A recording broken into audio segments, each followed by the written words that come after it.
Hey everybody, welcome to the podcast, the Project Investigation Collaboration Special Edition from the Lemp Mansion. And as always, we are here with our gracious host and founder of the Veritas Project, Robert Curtis. Hello. And I'm lead investigator Todd Boyer, and welcome to the podcast, everyone. Yeah, welcome. So, Bob, where are we? We're in the historic Lemp Mansion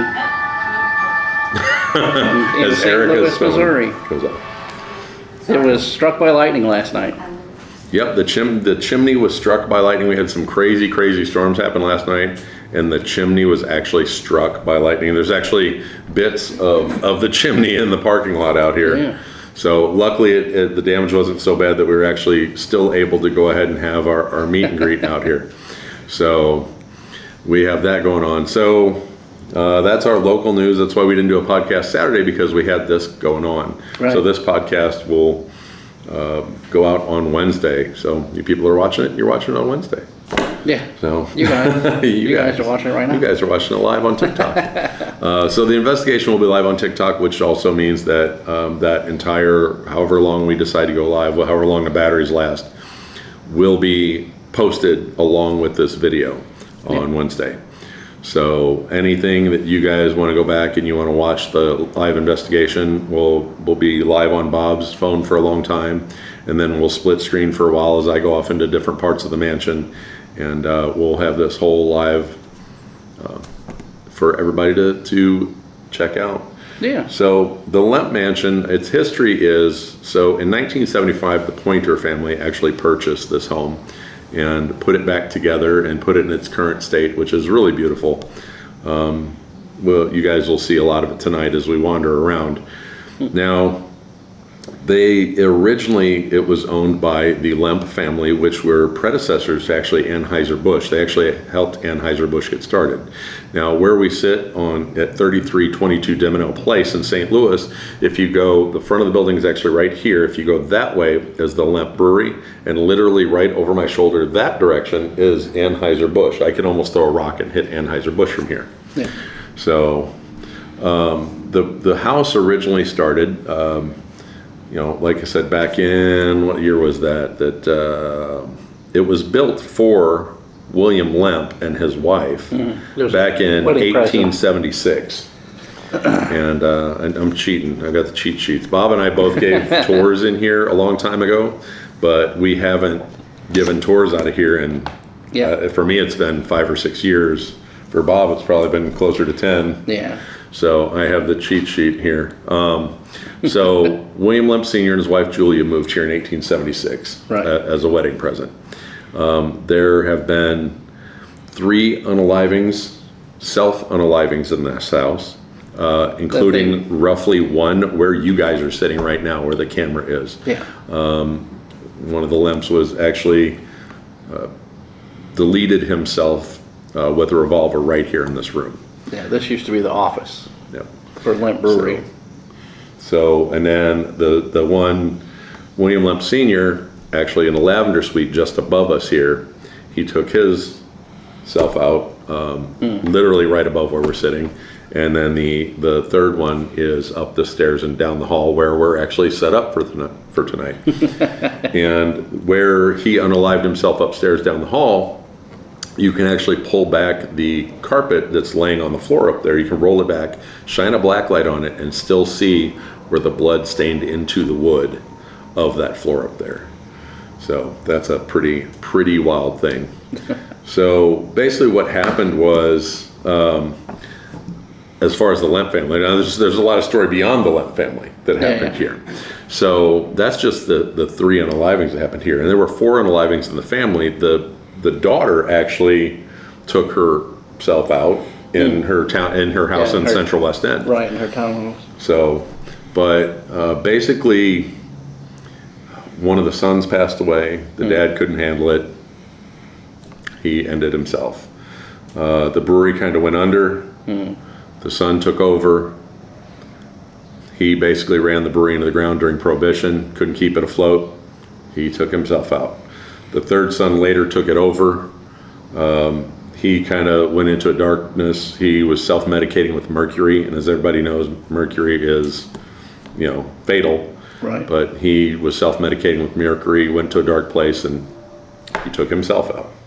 Yeah. So that was just the three unalivings. Now, also part of the history of this house is it was an overflow for the Marion Hospital, which the Marion Hospital annex was right next door to where we're at here, which is actually the parking lot of this building. Right. And they use this as overflow. They think there were at least 100 people passed while in this house. So there have been over 100 people pass away in this house. That is why it is so active. Yeah. Now, during, last week we talked about Route 66. So as the interstate highway was being built, Highway 55, which is actually behind the building here, was scheduled to go right down the front street right here, and this mansion was supposed to be demolished. Yeah. But the Demonell Mansion, which is right down the street, is Gothic revival architecture. Yeah. And the pillars were such a historic site that they chose to bend the road around that mansion, which saved this mansion. Right. That's the story. Everybody always thinks that it was because the Lemp Mansion was so important to St. Louis is why they saved it, but it was actually the Demonell Mansion next door was the historic building. So the Lemp Mansion at that time was a hole in the ground. It was rough. It was a dump. In fact, it was such a dump that at one time it caught fire. Yeah. The fire chief said the reason why it didn't burn to the ground, it was simply too dirty to burn. Yeah, it was too filthy inside here to burn. Because people were cooking food like on barbecues inside the building, and the walls were just coated in. It was a flop house. Rendered. Literally, 20 families were in this place at one time. And now it's a bed and breakfast. They've got enough rooms that they could do more rooms, but we found out that they can't rent out more than 4 rooms, otherwise it turns into a hotel, and it changes their tax structure. So they rent it out as 4 rooms here, but there technically are 6 beds here. So that's why I found out about upstairs, why they didn't split Erica and her mom's room as separate rooms, because they can't, otherwise it'd be a hotel. So I asked about that today. Right. So now I learned something new. So now we know. So over the years, like I said, Bob and I have given a ton of tours out of this place. Oh yeah. Because of the lightning strike, we believe that the activity today is going to be higher than it's been. In fact, I've been seeing crap out of the corner of my eye since we got here at 2 o'clock. It's now 7 o'clock. So we've been here for 5 hours just chilling and took a nap and just basically hung out, right? And got the vibe going. But it is, one of the most haunted places in the country. We'll be doing it again. That's our second annual meet and greet. We'll be doing it again next year. The rooms booked quickly this year, and I'm sure they'll book again quickly next year. So, and it's mostly people that were here last year, came back, had such a good time, they came back. They were ready to rock and roll. So, you got anything else to talk about? Not really. So, The cool thing about this building is each one of the rooms has a piece of William Lemp's luggage in it. Right. So they have that connection to William Lemp in every single room. So that's kind of a cool way to preserve the energy, from the time that the Lemps didn't live in here.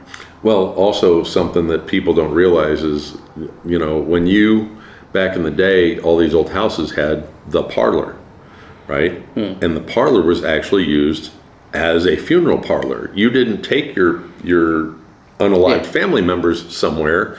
You literally displayed them in your home, which the parlor is right over there. Across the hall. So, I mean... So when they had the funerals for the Lemp family, it was they were right in there. Yeah. So that's another thing that a lot of people don't realize in the older buildings, what the parlor was. Yeah. So that's another part of the history of this place. There are 2 actual vaults in this mansion, and they are legit 6 foot, 7 foot tall steel door vault combination locks. One is storage. Actually, there's 3 because forgot about the basement. There's the basement, then there's the first floor and the second floor. The basement and the second floor were used for personal stuff for the family. The first floor was actually used for the money for the brewery, and people would actually come in and line up down the main hallway here to go and get paid out of the vault. Yeah. They also, after the 1920 World's Fair, or was it 1902, 1920 World's Fair? 02? 02 World's Fair. They actually took out the grand staircase and put in an elevator because the Lemps were hoity-toity. I mean, they were like the upper echelon of St. Louis.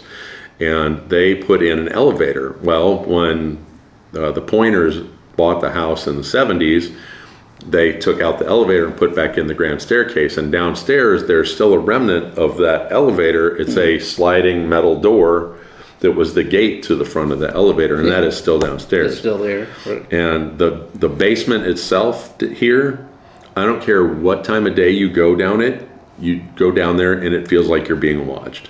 So last year we had a fantastic investigation. Yeah. We were getting answers.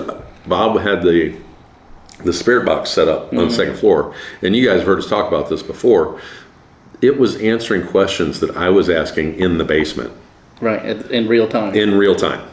Because we had the split screen live at the time, and you could see I'd ask a question and it would answer upstairs. So we're going to have hopefully a fantastic investigation tonight. Yeah. That's a little history of the Lemp Mansion. One part of the Lemp Mansion actually that I want to talk about is the brewery itself. Right after Prohibition, the asking price, before Prohibition, it was worth $7 million in the 20s. So that's a good chunk of change now. So they went under. They asked for $3 million. The best offer they got was for $580,000 from the Brown Shoe Company. That's 8 cents on the dollar. So the Lemps lost a lot of their money in the sale of the Lemp Mansion, and that's what drove the one son to end himself. Yeah, and it wasn't just cash that they bought the Lemp property with, it was also stock options. And when the Brown Shoe Company took it over, the Universal, whatever they changed the name. They changed the name, but I forget what they changed it to. But originally it was the Brown Shoe Company. Because they took on that debt, their stock plummeted. Basically. So the stock options that Billy had were worth half their value. So not only did he get burned on the price, but then he got burned on the back end of it because the options weren't worth as much as he thought they were going to be. So I think he walked away with like $300,000. I think. And then the Lemps were such a hoity-toity. You want to talk about Real Housewives type of stuff? During the divorce of two of the Lemps, they literally set up bleachers outside the courthouse and had the windows open in the middle of winter so that the people outside could listen to the divorce proceedings inside, like a modern day, Real Housewives or, what is that reality TV show. Court TV or whatever. Yeah. So that's another part of the backstory of this place. It's so, the history here is so deep and ridiculous that, and now the Lemp Brewery down the street, it's fallen down. It's a shell of itself. The Cherokee Caves, they use the Cherokee Caves that are actually underneath the house here and go all the way down. So at the end of the block, right, we're about, I don't know, like one property from the end of the block on this end, and the brewery's at the end of the block on that end. You could go downstairs here, and in the basement there is a placard on the floor that's actually wood. Technically you could take that up, and there's a spiral staircase that goes down to the Cherokee Caves. Can't go down there anymore. No, the bottom like 12 feet of the staircase is missing. So, but you could walk from here all the way down to the brewery and go almost all the way to the riverfront, because they used to bring ice in off the river and use that and straw to make their own refrigeration in the caves. Of course, the caves were already at like 52 degrees year round, but then they could bring in the ice and keep it colder. And that ice, because they would insulate it with the straw, would stay even longer. Right. And that's how they kept the beer. Now, when they went under, here's a name you guys will know. The Lemps sold the brewing rights and all the recipes to Falstaff. Which the Falstaff Brewery is on the north end of St. Louis, the old Falstaff Brewery. So a lot of the big brewing companies more than you think. Most people just think Anheuser-Busch, but even the Pabst family is from St. Louis. Yeah. They were friends of the Lemps. Right, there was his best friend. He gave what was his name? Richard Pabst, I think. I think so, yeah. He gave him the recipe for Pabst beer. The Lemps did, because it was a product that they were going to market when they made the Serva. Yep. The no alcohol beer. So the Serva is what they tried to stay alive with during Prohibition, but according to records, it was trash. Yeah, it was bad. So it was so bad that they couldn't sell it. But the alcoholic version of Serva was what became Pabst beer. Yep. So there you go, guys. A deep and rich history, and we're going to get on with the investigation. Thank you guys for watching this special episode. Make sure you go check out after you've watched this, go check out the full investigation. I'm sure we'll do a few hours live. We'll take all that live video from TikTok and post it right up here for you guys to go back and watch anything you want. I know a lot of people caught a lot of great things, even going back and watching it after we had the investigation. Oh, yeah. So it was good stuff. So thank you guys. Don't forget we've got Patreon and Printify and Printly. Well, no, it's Printify because it's Shipley, and it's the opposite. So it's Printify. Check us out on other social medias. Bob's R.S. Curtis and the Veritas Project, and we are now the one and only the Veritas Project on YouTube. On YouTube, yeah. We won that battle finally. I'm Investigator Todd on everything.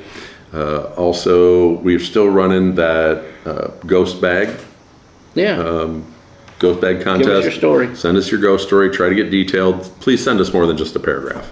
Send us a little bit more, something we can work with. Right. Person who has the most views at the end of August, you get the ghost bag. So we're running that. Thank you guys for joining us, and we're going to keep going live on TikTok for you guys on YouTube. Thank you for joining us on the podcast, and remember, stay curious and find the truth, and we'll catch you guys next time, and we hope we have a great investigation night, and hopefully you'll watch the rest of that investigation. Bye, everybody. See ya.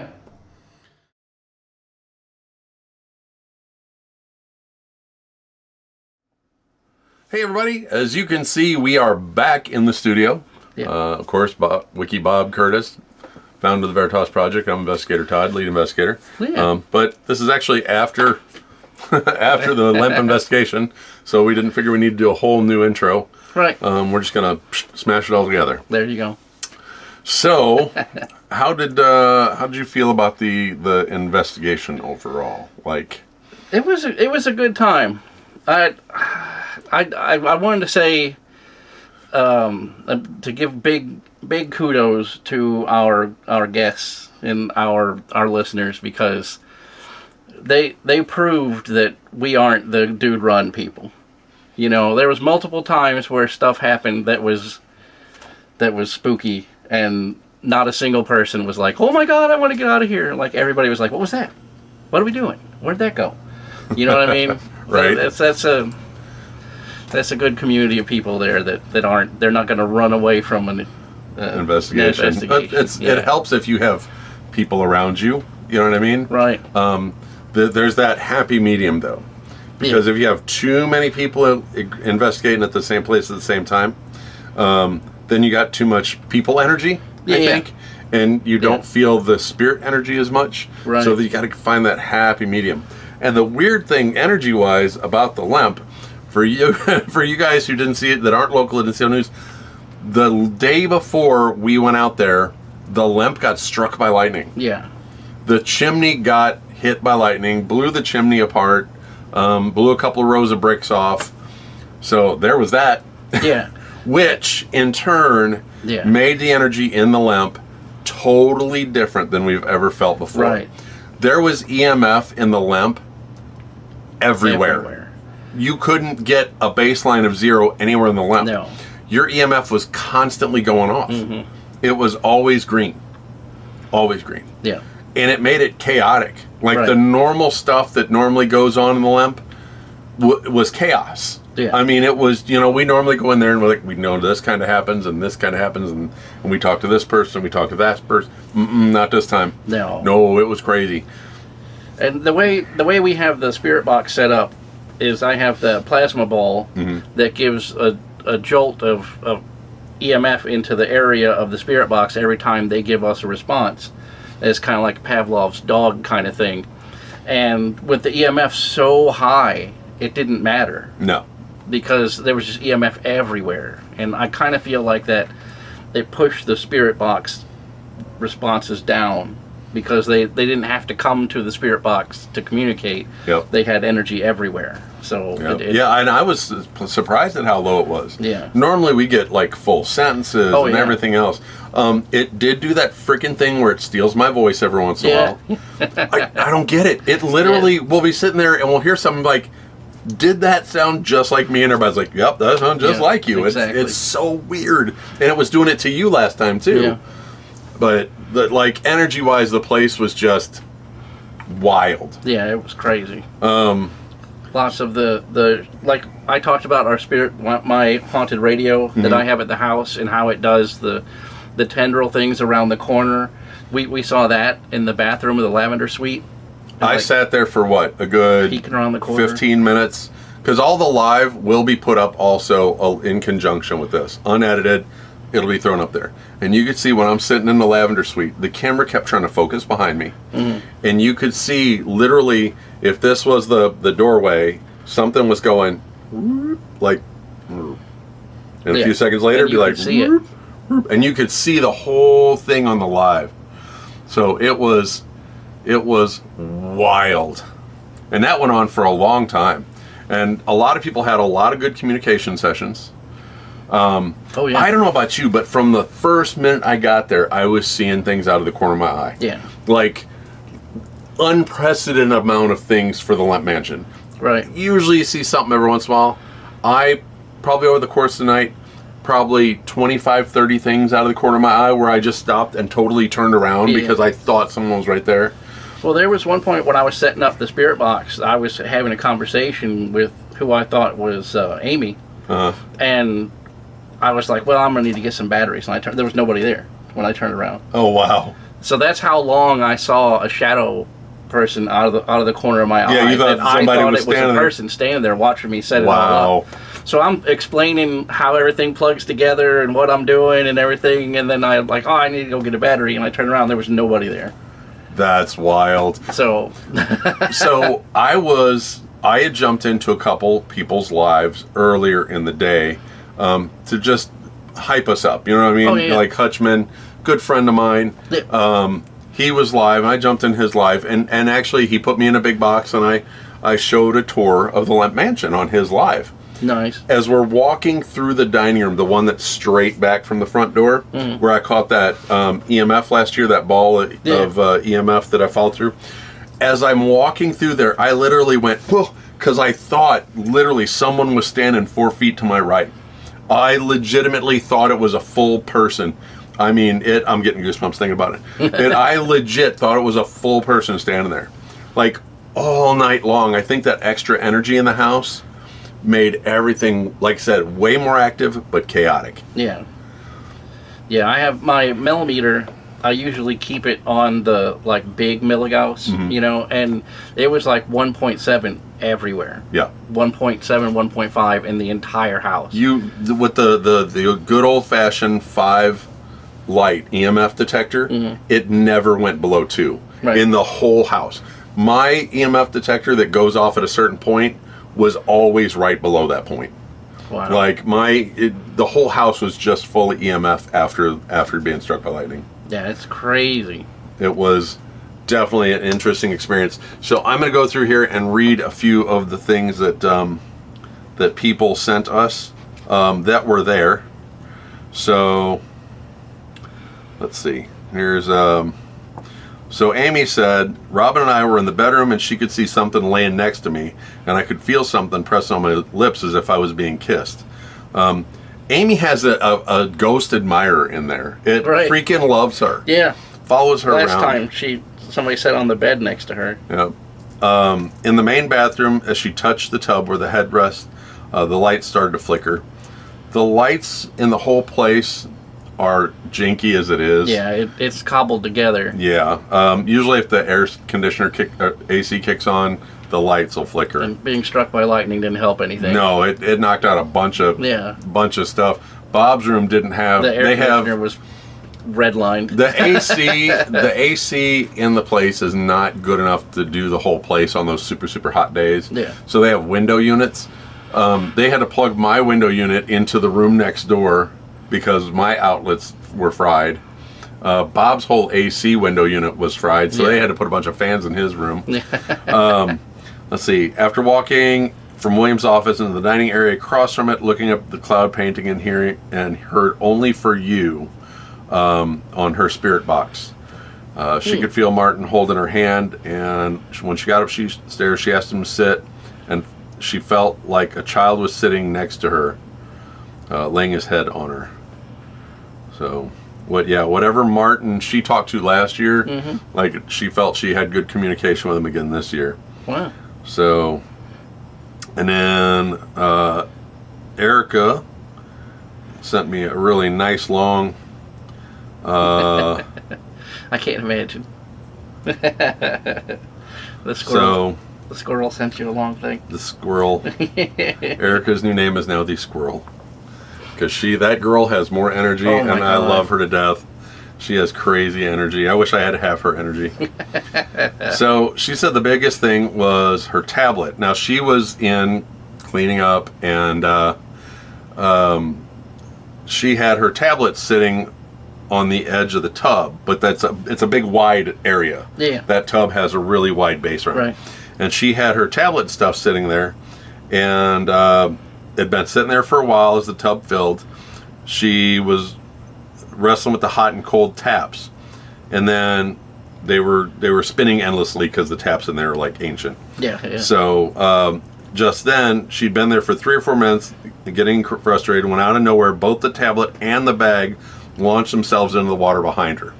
Now we're not talking stuff was like right here at the edge of the tub. We're talking stuff was here, this far from the edge of the tub, and somehow it all went into the tub, like a good distance, foot and a half distance, somehow went into the tub. And she had problems with that same tablet last year. Yeah. So that was kind of a weird thing. That was brand new last year, if I recall. So hopefully it's working. Hopefully she tried it, and it's working now. It didn't go very bad. Let's see. She said she'd gone down to the basement alone, which I don't recommend, Erica. Ghost tube app was running. Normally it's stifling down there, the kind of heavy heat that makes the skin crawl. But this time a strange chill. She felt it like low around her feet. She went to the basement door and pressed her hand against it, thinking maybe the temperature had dropped outside, but it hadn't. The energy felt oddly childlike, distinctly female. She told me she comes and goes, and then between 9:57 and 9 o'clock, the words came up, "Why is she here?" Right as those words came up, her mom came downstairs. Like literally right as those words came up, her mom came downstairs. And asked what she meant, and she replied, "Enemy, female, she is touching you." When she asked who, the answer was grandmother, then 3, just as M came downstairs.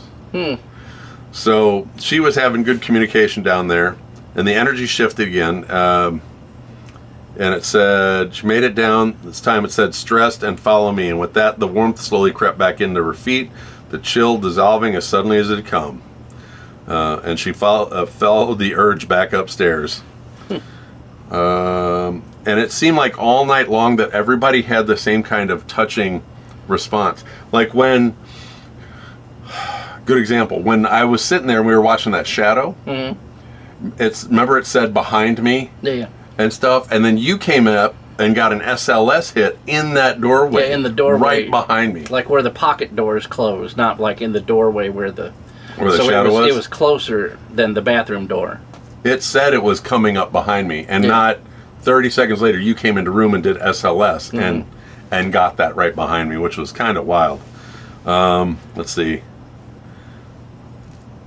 She's talking about the touching stuff, and the answers were going back and forth between the 2 spirit boxes.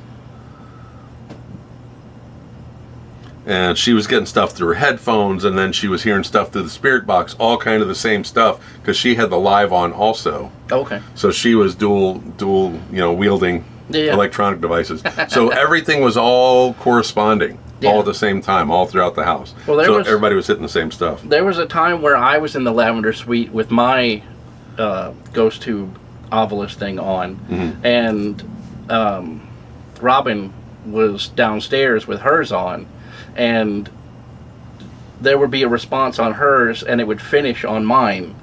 And then, so like if you were watching the live, you would think that it was one perfect conversation going on, but it was actually in two different parts of the house, where it would say something on mine and then hers would finish that thought.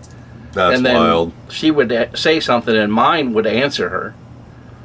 You know what I mean? So it was like going back and forth between the two different ghost tubes, but having one conversation. That's wild. It was crazy. And then Robin was also talking about the energy. And here's a thought that I have now that I'm sitting here thinking about it. I think that with all the extra EMF, we don't have the spirits that are usually dominant and do all the communication stuff down there. I think because there was so much EMF that all the other spirits that were there were able to speak up. Right. So that's my theory. That makes sense. Yeah. So Robin says the energy was different than last time. Much of the communication I felt of their loneliness and wanting to stay connected, their need to leave, and their intent to follow. Several times throughout the night, several of us got "Don't leave me." Yeah. Several of us got "Don't leave me," which was weird because we never get that. No. We've never heard "I'm touching you" or "It's touching." There was a lot of touching going on, and a lot of "Don't leave me" going on throughout the whole house, which was kind of weird because I've never got those words. Yeah. What was it that we got on the Ovilus that we're like, we've never heard that before? I think you and I were sitting in the... I had a conversation with the spirit box and the Ovilus about a person that was killed on train tracks. And I'd never heard that before, ever. And Angie asked it, were you hit by a train? And it said 2. So he was hit by 2 trains. That's and then wild. the ghost tube showed me an image of like a passenger car of an old, coal-fired train. And then it showed train tracks, and it was crazy how on point it was. Right. So she was talking about how the EMF was steadily dark green to orange, and that was the entire time, with a few increased fluctuations. Yeah. She said, sometimes I saw shadow figures zip around before going to the basement. After saying how the area around the gate was an area I felt drawn to, she'd gotten an image of a gate. That explains that. We were just talking about your pictures, Robin. We'll put that up right here. Picture of the gate. That makes sense. The gate is the last piece of the elevator that the Lemps put in after the World's Fair. Yeah. It's a working big iron gate. Yeah. Well, when the Pointers took it over, they took out the elevator, put the grand staircase back in. So that gate, though, was still downstairs. That's wild. I didn't even think about that. It had like grass around it. Yeah, but this one had grass around it. But it is a gate. It's a picture of a gate. Yeah. So the police. So she got the kitchen area, which we got people in the kitchen, which the basement is where she was at, which is the kitchen of the Lemp Mansion. The police one we don't understand. I know Bob's going to throw all these pictures in here. This police one that Bob's going to put right here is we've never seen Ghost Tube create a picture like this before. It looked like a professional, like an artist made a painting with Crayolas. Is basically the best way I can describe it. It's beautiful. Obviously, you guys can see it right now, but I'm going to print it out. I'm going to print it out and hang it on the wall. Oh, you really? It's beautiful. It's police officers in front of a building or whatever. Right. And it looks like a professional artist drew it with crayons, and it's beautiful. Yeah, like artwork you would buy. Right. But it was made by ghosts. So she said in the basement, a group of us was communicating on a ghost tube, and it mentioned doll on shelf, which at Zapata's we were talking about, there was a doll missing from the shelf at Zapata's. Yeah. So this is the second year in a row that it talked about something that we had done previously. Last year it talked about Robin and I going to the cemetery over at Jefferson Barracks. Right. This year it talked about the doll at Zapata's. Because there's a shelf that has, like, I forget what the number was, 7 dolls, and there's one in the middle that's missing.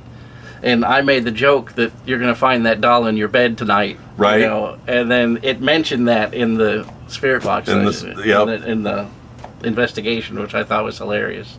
The word organ came up several times while there as well as tunnel. Well, you do have the tunnels below the Lemp Mansion. Oh, yeah. Later in the basement, she was with me in a separate area, and she said, it said, I want to leave, and when I advised they could go towards the light and exit, the EMF that had been a steady green-yellow went to light green and never bounced back up. She didn't have nightmares this time. Last time she had a nightmare being pulled out of bed. No nightmares this time. But, yeah. So, that was a fantastic investigation. Yeah, all the tumblers aligned for that night because it was the middle of the Taurus moon, right? The Taurus moon in Leo, which is high energy. Right. You know, and then the building got struck by lightning. Right. That's a once in a lifetime thing. Right. Because that to give you a reference of how rare it is for that building to be struck by lightning, the Pointer's grandfather had actually taken all the lightning rods off of the building in the 70s because he said they were ugly and didn't do anything. Yep. So, so it was definitely a fantastic investigation. I've had people now approach me and say, I want to go next year. Yeah. So some people in the live watched and they're like, I absolutely want to do that next year. So we've already got people ready to rock and roll for next year. We said because we live so close, you know, that we'll rent the whole building out to you guys. Yeah, we'll and let do you the guys have it investigation, and we'll bounce. Yeah, we'll just go home. Yep. You guys can stay and investigate or whatever. Yeah. So we'll definitely give up, you know, we did have an extra bed technically. Unfortunately Em had to leave early, but I'll give up my bed, you know, and you guys give up a bed. That's another 4 people that can go. Right. You know. So we'll fill that place up. We'll fill that place up with people that want to investigate. We'll teach how to do it, and then we'll leave it to you guys. We're not going to go to Cahokia and do the death march up to the... Yeah, we're not going to do Cahokia Mounds next year. Oh, and we did get our annual tattoos. I'll throw mine up here. Yeah. So you can't see it up there. Damn it. It's odd. We're trying to do it. It's all underneath here. Right. Okay, so I've got... this one is... These are all from the Book of Oberon. This one I had AI create using the Book of Oberon as reference. This one means I should fear nothing but God. This is protection from evil and safety, and this one is prosperity. And then Bob got the ghost. Then I got a cartoon ghost that looks like Papa There it is. Emeritus. You can see him. There you go. So now everybody on the team pretty much has a tattoo of a ghost. Tattoo. I got mine last year and had it. They made it. Show the live people. Show the live people. They made mine look a little bit better. There you go. So. My arm don't bend that way. Yeah, they're hard to see on the inside of the arm unless you're holding your arm down. Right. So, but yeah, so it was a fantastic investigation. Yeah. A lot of stuff went on. There was, slide over this way, Bob. There you go. All right. So a lot of stuff went on, and everybody had great communication sessions all night long. Everybody did. So that is the wrap up of what happened at the Lemp Mansion. You guys just saw the first part of one right before we started.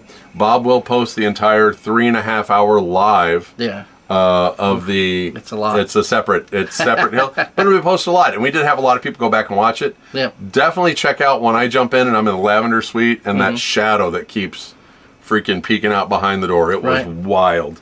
But, you know, I guess we'll go ahead and wrap things up here. Don't forget, check us out on all social medias. Bob's RS Curtis 73 on everything, and the Veritas Project. Yeah. And I am Investigator Todd on everything. Don't forget to join the Patreon group. You know, jump in there if you have any questions. It's the Veritas Project on Patreon. Yeah. Excuse me. And at the $0 membership, you get your name immortalized at the end of the podcast. For a $5 membership, we'll send you a postcard at the beginning of every month. We'll sign it. Angie will write you a nice note. Like we always say, our handwriting sucks. Angie's doesn't, so she writes the note. Yeah. So those postcards are designed by Angie. Mm-hmm. So, and they're fantastic. They're limited. She made all this. Yep. That Bob's wearing the Lemp shirt for this year. Yeah. So she does all our graphics and stuff. Yeah. Also, if you want to join us on the Discord, jump in there. If you have questions, throw some the Veritas Project on Discord. Jump in there, ask any questions you have. We are going to go ahead and give it 2 more weeks for the ghost story bag. If anybody's got a good ghost story they want to send us, and we'll turn it into a podcast. And then person who has the most wins the bag. Right now we have somebody with 10,000 views, right. But you never know. I mean, your story could go viral. And it's always weird to me how a thing that I think is silly, and we do a show about it, and we're just like, whatever. And then it just explodes into the stratosphere, and you're like, why? And then we do something that's really good. We do a lot of research, and we have all these facts, and it's just 50 views. Yeah, like no it's one like what cares. happened. No one cares, and then it's weird the way the algorithm works. Yep. And if you want to send that story to Bob, Bob is the Real Veritas Project, all one word, at gmail.com. Yep. And I'm investigator.todd.paranormal@gmail.com. You send all that stuff to us. You can get, if you want some of the merch, you can get it on Printify. You can go on there, the Veritas Project, and grab up that merch. The people that went to the Lemp can get the shirt. They just have to let us know if you want to go ahead and grab it, because I think you guys pulled it down already, right? Maybe. We might have. So if it's down and you went to the Lemp, so that's the few people that went. If you message Bob or myself or even Angie, they can throw it up for you to order it and then pull it back down again, because that is a limited shirt. You cannot get that unless you went to the Lemp. So there is that. So don't forget about our partnership with Dubby. Use the phrase "whole truth" as all one word and get 10% off. Yeah. And help support us with our partnership. Hopefully we'll make it a sponsorship. It's good stuff. It is good stuff, and they use the good ingredients, and they don't put extra things in it that they don't need to put in there. That's their whole thing, is they're a more natural version of an energy drink. So well, thank you guys for joining us. Definitely go check out that investigation if you want a good 3 hours. I mean, I legit think it was a solid 3 hours. Oh, yeah. I mean, there was so much going on that... Might be more than that, honestly. Yeah, I think it was 3.5. But I had a lot of stuff go on that I didn't even bring up. That was, like, I followed that EMF field through the dining room again, except it was, like, huge instead of small this time. Yeah. And it just... I saw a shadow by the piano, like in between the piano and the wall, and I turned the little black light flashlight on it, and it was still there for a second. Oh, wow. So, like, the opening part of the grand piano was up like this, and then here's, like, the keyboard you play, like that, and there was a shadow here. And when I shined my light on it, it moved with the shadow of the open part. You know what I'm saying? Oh, so it was like shadow person darker than the shadow of the piano kind of situation? Right. And it, stepped back behind the shadow of the lid. That's it wild. Was like darker than it freaked me out for a minute. So I was like, what was that? And then I moved it back and forth and tried to redo it, and it would not do it again. That's the best. Yeah. That's the best. So yeah, it was a great experience. Definitely the beginning of the year we'll start getting ready for it. Yeah, we'll start hyping it up again. We'll start hyping up because that gives people 6 months to be ready for it. So yeah. So guys, if you want to come out and do that, we'll be doing it again next year. We've got a lot of stuff coming up as far as like conventions and things. We got a couple conventions coming up that we'll be going out to. If you're local, come check us out. But thank you guys for joining us again on behalf of Bob, Angie, Kay, Robin, and myself. Thank you for joining us on the podcast. Don't forget to hit that like button, subscribe, notification bell, all that kind of good stuff. If you got a paranormal story or something, or definitely if you find something on that live, definitely comment. Yeah. Because we want to see the comment, and we'll go back and look at it. Tell us in the comment at what time you saw it on the video. Let us know what you saw and the time. We'll go back and check it out. Oh yeah, for real. We'll do another show about it. Yeah, if we get enough. Yeah, if we get enough to fill a half hour, we'll do it again. Yeah. So thank you guys for joining us. We really appreciate it. And remember, stay curious and find the truth, and we'll catch you guys next time. Bye, everybody. See ya.